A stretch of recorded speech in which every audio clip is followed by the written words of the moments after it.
es nuestra parte más sentimental, quizás, ¿no? Que es la parte con la gente que me gusta. Es una sección que hacemos con todo el cariño y todo el respeto, pues a ciudadanos españoles que llegaron, han llegado, van a llegar, que llevan un poco de tiempo o mucho tiempo aquí y queremos que nos cuenten su historia de vida. En este caso, hoy nos ha concedido la entrevista a Ángel Quintanilla, al cual mando un saludo desde aquí. No podía estar en directo.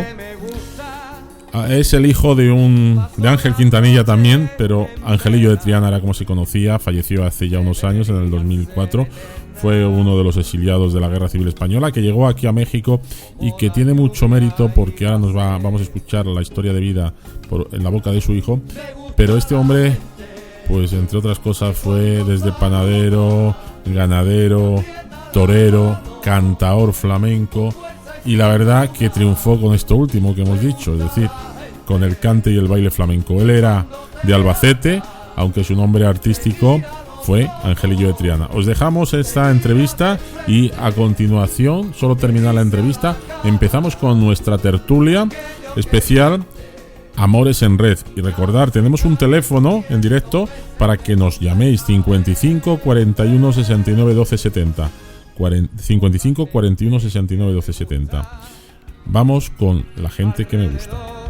De una mesa, cualquier vino es un poema. ¿Qué tal? Buenas tardes, buenas noches, amigos rezoyentes de Radio Fundación Casa de España en México, en este programa Españoleando. Hoy en la sección que tenemos y que llamamos Con la gente que me gusta, tenemos con nosotros a un buen amigo que vive en la ciudad de Monterrey, hijo de una personalidad, un artista español que vivió hace ya pues unos años aquí en México. Por desgracia, en el 2004 falleció, y es un personaje de la vida pública, tanto artística, del flamenco, del cante, de todas las artes, incluso del torero.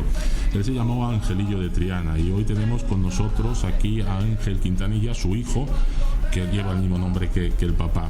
Yo quería hacer la introducción y ahora te presento ya oficialmente en un libro biográfico que escribió su hijo Angelillo de Triana. Angelillo de Triana. Dice así: en un lugar de la Mancha, de cual sí puedo acordarme, nació el 21 de enero de 1916 en una granja llamada Malpelo, debido al mote puesto por el anterior propietario, a 4 kilómetros de distancia de Albacete, de la capital de la provincia del mismo nombre, en la región manchega colindante con Levante y Andalucía. Allí nació Ángel Quintanilla Moreno, más conocido artísticamente como Angelillo de Triana. Ángel, buenas tardes, noche ya. Muchas gracias por recibirnos y por querer compartir con nosotros esta radio, que es tuya también, igual que nuestra. Sí, muchas gracias. Buenas tardes, buenas noches a ti y al auditorio. En principio lo que queríamos es, siempre en esta sección hablamos de los españoles que por distintas razones llegan o llegaron a México en distintas condiciones, bien hayan llegado hace unos meses o como en el caso de tu papá, que llegó hace muchos años. En el caso de tu padre, nace en Albacete y, bueno, siendo muy joven, pues sucede la Guerra Civil Española, ¿no? Y él, junto con tantos y tantos españoles, tuvo que salir exiliado. ¿Y dónde parte su exilio? Cuéntanos un poquito esa parte. ¿Dónde va después de que termina la guerra, me imagino, en el 39? Sí, al terminar la guerra, él se desplaza, ¿no? O sea, con algunos de los contingentes militares que ya iban en huida hacia Francia. En Francia, junto con los otros, es apresado. Okay. Pasa a campos de concentración. Pues está un tiempo en campos de concentración, y luego el general Lázaro Cárdenas hace las gestiones para tratar de traerse algunos refugiados españoles a México, y él es uno de ellos, de los que llega aquí, básicamente enlistado, ¿no? Porque había muchos personas que querían venir, pero se escogieron algunos, ya le tocó en suerte, ¿no? Y en suerte a mí también, ¿verdad? Pues si no hubieran nacido, efectivamente, que lo escogieran a él. Y viene en el último barco o sea, el barco Santo Domingo.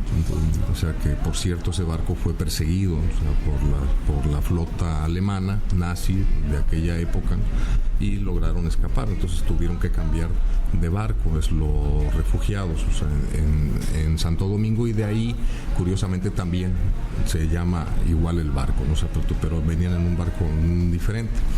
Llegan a Puerto México, o sea, en ese barco, que insisto es el último, y ahora se llama Coatzacoalcos, en aquel entonces se llamaba Puerto México, en el estado mexicano de Veracruz. Y de ahí a los que venían en ese barco, a muchos de ellos, sobre todo a los que venían solteros, o sea, que era el caso de mi padre, o sea, que venían sin familia, los mandaron a Chiapas. Entonces, y llegaron a la zona de San Cristóbal de las Casas, en Chiapas, y ahí se apostaron. O sea, venían para dar apoyo a comunidades indígenas, que es una de las características. ¿Qué edad también tenía más o menos tu padre en ese? Tenía en ese entonces unos 22 años, cuando llegó. Y junto con venían con él diferentes personalidades, ¿no? O sea, luego platicaremos de eso, pero venían músicos, venían intelectuales, venían ingenieros, etcétera. O sea, al final de cuentas, como que habían hecho una selección de personajes que estuvieran con la posibilidad de dar soporte, ¿no? a la comunidad mexicana. Entonces a él le toca ir a Chiapas, a esta parte de San Cristóbal de las Casas. Y estando ahí, lo primero que hacen es dar servicio de panadería. O sea, entre otras cosas, él no era panadero, ¿no? pero los ponen a dar un servicio de panadería en la zona conurbada, y a atender a indígenas chamulas de la comunidad cercana a San Cristóbal de las Casas. Ahorita puedo adelantar una anécdota interesante, claro, porque mi papá había jugado fútbol, soccer en su juventud, y venía junto con él uno de los porteros de la selección de España, o sea, bueno, de aquella época, sí. O sea, uno de los porteros. Él había sido centro delantero, no de la selección de España, pero decían que era muy bueno.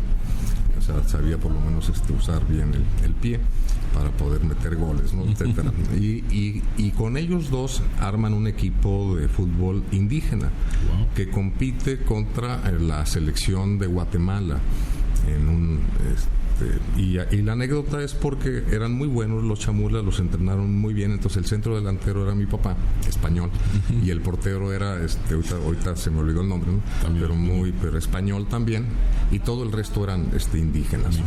Entonces la anécdota es porque jugaban tan bien que para este partido les compran zapatos profesionales a los indígenas, o sea, con tacos y toda la cosa, porque jugaban descalzos.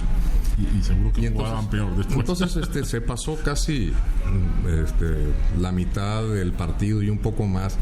Le estaban metiendo una goliza los guatemaltecos a la selección mexicana, o española o hispano-mexicana, o indígena. Y entonces les ordenaron los españoles a los indígenas que, aunque fuera poco digamos protocolario, que se quitaran los zapatos.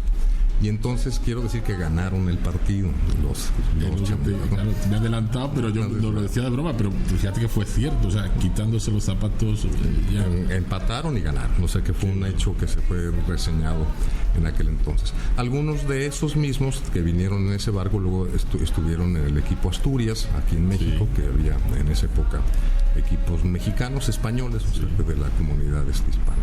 Entonces, estando ahí en Chiapas, le sugieren o lo invitan para ir a administrar una finca en Tapachula, una finca platanera. Mi papá, en sus orígenes, o sea, había sido agricultor, o sea, su familia mandaba seda, o sea, tenían cultivos de gusano de seda, lo mandaban, eran exportadores hacia América, hacia Argentina, Uruguay, a otras partes. O sea, era una familia, digamos, más o menos acomodada ahí en Albacete, y tenían cultivos. Entonces les sabía algo de esto, y también cultivaban azafrán. O sea, también hay otra anécdota que durante mucho tiempo mi abuela nos mandaba en cartas oculto el azafrán, ¿no? O sea, casi nos mandaba oro molido, ¿no? Claro. O sea, por el costo. Y nos permitía tener azafrán puro de ahí de Albacete aquí para uno de los mejores, el mejor azafrán del mundo está en La Mancha. Entonces en esas plantas él se encarga de ser el cultivador, o sea, lo invitan. Y entonces se da cuenta, porque tenía mayor tecnología, que lo que estaba pasando ahí, que les faltaba formas ingenieriles de llevar el agua, ¿no? O sea, lo va metiendo, o sea, hace surcos especiales, construcciones en la zona del Soconusco, que es todavía hasta la fecha uno de los lugares más importantes de fincas plataneras en el mundo. Entonces aquí en Chiapas, y exportaban mucho, ¿no? Y logra hacer de esa finca también con formas mucho mejores de que tengan una producción muy superior, lo cual le acarrea, o sea, que lo balacen, o sea, sufre persecución, etcétera, porque de la competencia no les gustaba, ¿no? Sí, de hecho leí en la biografía que incluso una vez atentaron contra él el caballo, pues mataron al caballo, ¿verdad? Sí, era un caballo pícaro, le llamaba él, o sea, no sé si así se llamaba desde antes, ¿no? Porque también era de las partes, o sea, cuando él lo fueron a recibir los trabajadores de esa finca, pues no les gustaba tampoco que llegara, para empezar, alguien diferente, claro. Peor, ¿verdad? Si era extranjero, ¿no? Claro. Y que se fuera a hacer cargo de la finca, y entonces le pusieron a un caballo, el famoso pícaro, un caballo blanco, pues no con la finalidad de que le fuera bien. El caballo era muy, muy especial, tumbaba a todo mundo, etcétera, claro. Etcétera. Pero igual, como ya tenía él experiencia cabalgando, pues logró hacerse de la confianza de la gente, entre otras cosas, porque logró domar o dominar al caballo. Qué bueno. Entonces ahí, una vez que está allí en Chiapas, por ahí he leído, no sé si es antes o después, que compra una máquina, se hace socio con alguien, compra una máquina para hacer donas, sí. Que en aquellos entonces estaban empezando por aquí, yo creo, las donas, ¿no? Sí, eso es en Acapulco, o sea, donde o sea, la mayoría de nosotros somos 6 hijos de él. Nacimos en diferentes partes. El primero nace en San Cristóbal de las Casas, el segundo nace en Tapachula, ¿no? Y así fuimos naciendo. 2 nacimos aquí en Monterrey. Él viene aquí a Monterrey ya como cantador otra vez flamenco. O sea, en ese entonces no estaba cantando, él ya había sido cantador en España. De hecho, nace su nombre artístico, o sea, de Angelillo de Triana, no porque fuera de una región andaluza, ¿no? O sea, sino porque gana uno de los eventos en aquel entonces, si no mal recuerdo, una feria internacional en Barcelona. Acude con su papá, o sea, con mi abuelo, que era el guitarrista, y tendría 13 o 14 años de edad. Y ahí gana el primer premio, o sea, cantando flamenco. Entonces lo contratan las trupes de aquel entonces, pues, para que anduviera cantando por diferentes partes en España. Y el manejador, el promotor de los artistas de aquel entonces, pues le puso de Triana porque pues, claro. No sonaba, ¿no? Claro, de Albacete. No sonaba que fuera un cantador flamenco de Albacete, y entonces le puso Angelillo de Triana. Entonces él ya cantaba, hizo 2 películas en España. Todo esto antes de la guerra. Antes de la guerra, o sea, antes a él le toma el servicio militar el inicio de la guerra. Y ya que está en México, después de esto que ocurre en Chiapas, se decide ir a la Ciudad de México, o sea, después de varios años. O sea, no conocía la Ciudad de México, de hecho se fue directo a Chiapas, y entonces regresa a un par de actividades que él ya tenía antes, que era torear. O sea, de hecho es el único, está registrado como la única persona en el mundo que ponía banderillas en bicicleta. Sí, es espectacular. Yo, de hecho, me llamó mucho la atención porque, fíjate, te comentaba el otro día, Ángel, que sí había oído de un torero, pero no sabía que era tu padre, que ponía, que todo el mundo diría, qué locura, ¿no? Poner banderillas en una bicicleta, pero bueno, es un arte como otro cualquiera, y la verdad muy loable por su parte. Entonces regresó a esa parte del toreo y regresó a la parte de cantar. Entonces empezó a actuar en centros nocturnos allí en la Ciudad de México, y de ahí lo contrata otra trupe, nada más que a la mexicana, o sea, una caravana, en este caso de lo que sería una cervecería de aquel entonces, en donde vienen por todo el país haciendo un recorrido, ¿no? para hacer espectáculo. Él venía con varios personajes, si no mal recuerdo, Lola Beltrán, Pedro Infante, Javier Solís, en esa época junto con él. Él era pues, la voz mexicana o española, o sea, el cantador flamenco. Él cantaba muy claro el flamenco, o sea, que era una de las características en ese entonces que llamaban la atención, quizá no en España, pero en México sí. O sea, se entendía, ¿no? Lo que cantaba. Y entonces llega a Monterrey para la inauguración de una obra aquí, de una ciudad de los niños. O sea, lo contratan y se queda aquí un rato y entonces conoce a mi mamá, ¿no? Entonces sí, de aquí es donde nacimos dos de los ¿En qué año estamos hablando de que ya en los años, o sea, en los años